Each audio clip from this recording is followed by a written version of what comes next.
Hello guys! So this is it.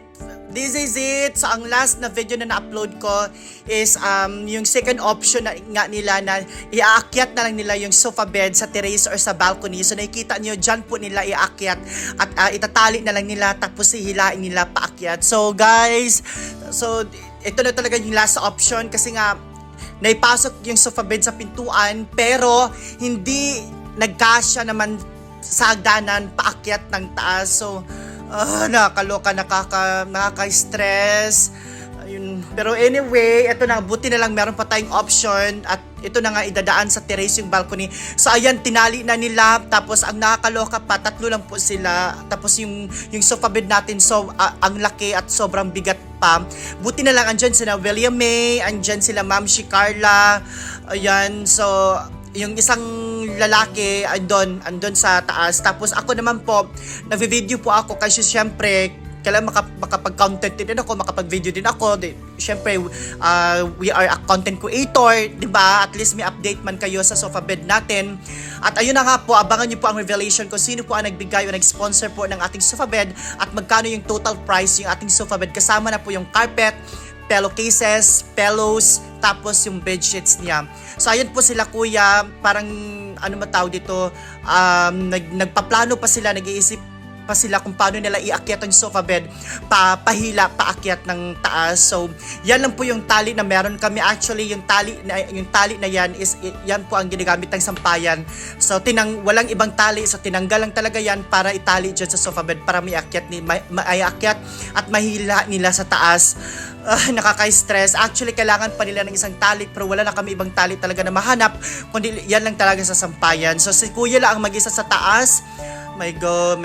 Si mama ando naman sa bintana sumisilip. Kami naman ni Ma'am Carla andito kami sa taas nakaabang kasi anytime kung kailangan ng tulong, gora kami. Tapos ako naman hinihila ko paatras yung itong balcony, itong terrace na bakal kasi baka mahila si kuya pababa, di ba? Ayan sila. Oh my God!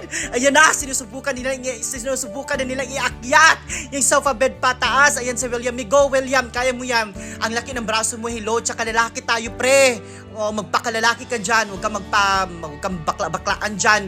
O tapos ito na nga, inakit na yung sofa bed pataas. Sana ako naman yung nasa taas naman ako. My God, nag-worry talaga ako. Oo, kaloka. William, may kaya mo yan. Mag-ingat ka, bakla ka. My God. Ayan si kuya, naka-blue o pogi pa naman, no? Single kaya siya? Kuya, mag-comment ka dito sa vlog. Single ka ba? Ano name mo? Ano Facebook mo? Oo, mag-PM tayo. Char lang. Oo, ayan po siya po yung si Kuya Driver. Oo, so sila po yung nasa Mandawi Foam. So, guys, parang anong nangyari, parang hindi nila kaya iakyat. Hindi nila kaya iakyat ang sofa bed sa taas. So, binalik nila pababa. So, parang nagtatalo pa sila anong pwede nilang gawin sa sofa bed.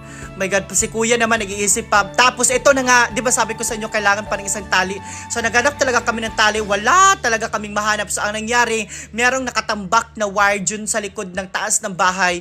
Yun na lang talaga yung last choice, last option. Wala na talaga. So yan ang ginamit ni kuya. So sinabi naman namin ni kuya, ito kuya, pwede ba tong pandagdag tali dyan sa sofa bed natin? Make sure lang hindi masira ha. So sabi naman ni Kuya Driver, pwede daw. So ayun, binigyan na namin sa kanya, inabot na namin sa kanya. So ayun na nga guys, itatali na ni kuya yung wire na yan. Hindi po yan tali talaga ha.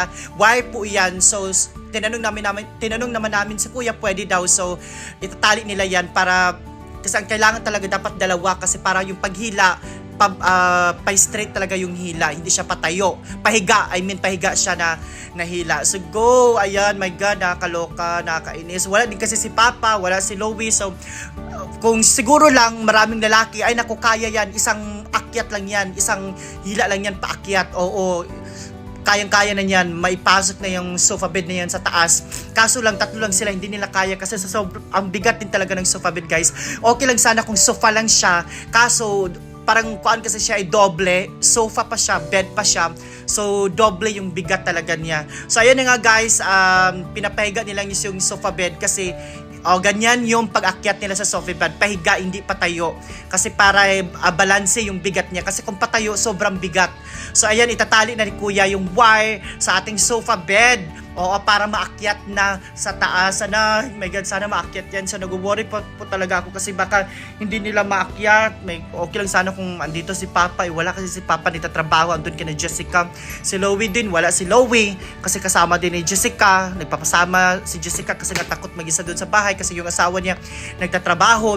May biyahe. Mahaba yung biyahe. So, ayan sila kuya. Tinatali na nila yung sofa bed. Sabi ko naman kay kuya, make sure kuya hindi masira yung sofa bed please. Sobrang mahal niyan, tsaka bago lang yan. My God, sana sana hindi masira. Tsaka meron namang cover, so kinaviran talaga nila ulit kasi algayan yan, tinatali-tali, so baka madamage yung cover ng sofa. So sinisiguro naman nila na hindi madamage yung cover ng sofa. So ayan na sila kuya guys. Oh my God. Nakaka-stress ng ganito. Hindi kasi naisukat yung sofa bed na binili natin sa hagdan. Sa pintuan, kasya. As in, kasyang-kasya talaga sa pintuan. Hindi sila nagka-problema sa pintuan kasi parang binaliktad lang kasi nila tapos naipasok naman agad. Ang pagdating lang talaga, ang akala ko talaga, hindi siya magkasya sa pintuan pero magkasya sa hagdanan. So baliktad ang nangyari. Nagkasya sa pintuan, hindi nagkasya sa hagdanan papunta dito sa taas sa second floor. 'Di ba nakakaloka? Akala ko talaga kasya, akala ko magawa nilang paraan pero hindi talaga nila nagawa ng paraan. Anyway, mahirap din yung ginagawa nila, yung trabaho nila. So ayan, eto na nga guys, anong tawag dito? Ayan, tapos na nila itali yung wire sa ating sofa bed. So ayan, iakyat na naman nila ulit. Go, sana mayakyat na. My God. Ang winu-worried ko lang kasi, kasi baka umulan. My God, wala tayong cover ng sofa na sigurado hindi yan mababasa. So, so nag-worried talaga ako guys. Sobrang na-stress ako dyan. Nasa taas lang ako nakatingin wala akong ginagawa, nag-video lang pero na-stress ako. So ayan na nga, iakyat na nila, itatry na nila iakyat yung sofa bed sa taas. William, kaya mo yan, day! Laban! Lalaki tayo, huwag ka magbakabaklaan, bakla ka.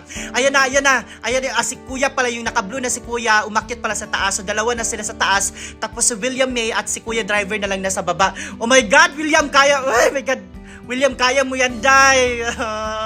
Ewan ko na lang kung wala kayo, day. Yung kilikili mo, day. Diyos ko Lord, kaya pala may bagyo. Diyan pala yung bagyo nakatago sa kilikili mo, animal ka. Animal ka, William, yung bagyo nasa kilikili mo. O William, okay, ayun na si kuya, ayun na, dalawa na sila nasa taas, tapos dalawa din sila sa baba.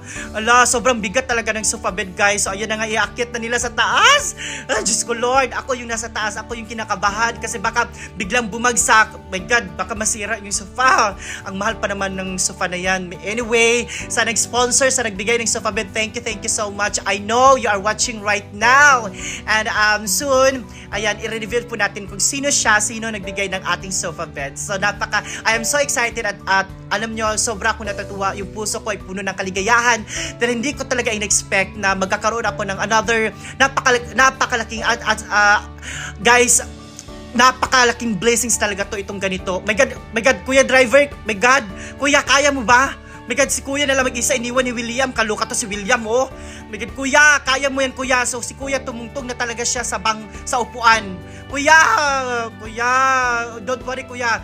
Mag-snack tayo. May kuan dyan, may saging na sabat, tsaka may bagoong dyan, kuya. O, pameriendihin kita ng saging na sabat, tapos bagoong. Or di kaya bigyan kita bilhan kita ng mainit na torta. May bake shop dyan. Ang sarap ng torta nila. Lalo na pag mainit, ang sarap. O, tapos papainumin ko kayo ng malamig na soft drinks na Coke. O, pero bawal ako ng soft drinks kasi nga nagda-diet ako. Bawal din ako ng torta kasi carbs yun. Tsaka matamis yun. May sugar yun. Okay, William, tulungan mo si kuya. Bakla ka. Huwag ka magpakabakal-baklaan dyan. Lalaki tayo, pre. Lalaki tayo. Oo, tumulong ka, William. Kuya, kaya niyo yan, kuya. Sana maakyat niyo yan, kuya. Diyos ko, Lord. Kuya, kaya. Huwag kayo mag-alala. Pagkatapos nito, papamerindahin ko kayo ng ano ba gusto niyo. Meron tayong saging na saba dyan, may bagoong tayo, may torta dyan, mainit. Tapos painumin ko kayo ng malamig na soft drinks, maraming ice, maraming yellow. Depende kung gusto niyo. Ayan naman si Mama, bumaba na talaga si Mama, parang hindi na siya makatiis. Parang gustong tumulong ni Mother, pero alam niyang babae siya, wala siyang kakayanan, wala siyang power, wala siyang lakas para tumulong or para alsahin yung sofa bed na yan. Kuya, kapag may nakakaawa naman si William, wala, don't worry William, bigyan kita 150 mamaya William ha, bigyan kita 150 pang lalaki mo ha, marami naman dito 150, minsan nga nagde-discount sila 120 na lang, o minsan nagsisale din sila 110 na lang, so William, bigyan kita 150 dahil ha, pang lalaki mo, marami naman dyan, tapos doon na lang kayo sa damudamuhan, higa ka lang doon, okay? Ilurat lang imong mata, higa ka lang doon, minsan nagsisale yung mga Chervalo 120, tapos minsan nagpapadiscount sila 110 na lang, so at least may 40 pesos ka pa. Okay, William, don't worry, William. Bibigyan kita ng 50 mamaya, okay? O yan. So, Kuya, kaya, my God, ang laki ng braso ni Kuya. Ay, ang sarap nilaan. Char lang. Ang sarap naman nila, Kuya. Tsaka ito si Kuya Driver. Ang sarap ni Kuya Driver. Oo. Ay, nako. Basta driver, sweet lover pa naman. Ay, okay. So, Kuya, my God, ano ba nangyari? Parang hindi na sila gumalaw. Kuya, okay lang ba kayo? Parang hindi na sila gumalaw. Grabe. Oh, Lord. William, huwag ka magreklamo dyan. Huwag ka mag-alala, bigyan kita ng 50. Bakla ka. Ala, ayan ya. Inakyat na. Ay, sana makyat siya sa taas. Sana makyat ang taas. Sana makyat ang taas, Lord. Yan naman si Kyla, Si Kyla, yung bunso namin, tumitingin na lang. Tapos kumakain na. Kaluka na una pa si Kyla kaysa sa mga... kisa sa mga nagde-deliver. Ayan na, Kuya, si Kuya na lang isa, William! Ginukulo ay, hala, hindi na nila hinawakan yung sofa bed. So, ibig sabihin, kaya na nila. Oh my God, yung sofa bed kawawa. Kung nakakapagsalita lang yung sofa bed, siguro sinabi na ng sofa bed, ibalik nyo na lang ako sa Mandawi Foam. Ayoko na dito. Oo, buti na lang hindi nakakapagsalita yan. Si Mama, ano ba ginagawa ni Mama? Baka matusak yung, nasira na. Baka matusak yung sofa bed. My goodness. Mama naman, Ano ba yung hinawakan niya? Bakal ba yun? Ay, naku, Lord. Ay, my God. Ayan na nga sinasabi ko Ayan na si Kuya, Ayan na si Kuya, nasa taas na sila. So, 3 na po silang nasa taas. Kuya, kaya nyo yung Kuya, please. Gawan nyo ng paraan. Walang ibang lalaki kasi dito. Wala si Papa. Wala akong mautusan. Kayo, ay my God, ayan na, inakyat na. Oh my God. Ayan, inakyat na. My goodness gracious Lord. Ayan, inakyat na. Kaya nyo yung Kuya. Ano ba nangyari, Kuya? Baka babagsak yan, ha? Ay, naku, Lord. Kinakabahan ako. Baka babagsak yan. Masira yung sandalan ng sofa bed. Diyos ko, Lord. Kuya, super tiwala ako sa inyo, Kuya. Kaya niyo yan. Alam ko sa next vlog ko. Abangan nyo sa next vlog ko kung nakaya ba nila, Kuya, na ipasok ang sofa bed. Abangan nyo sa next upload ko.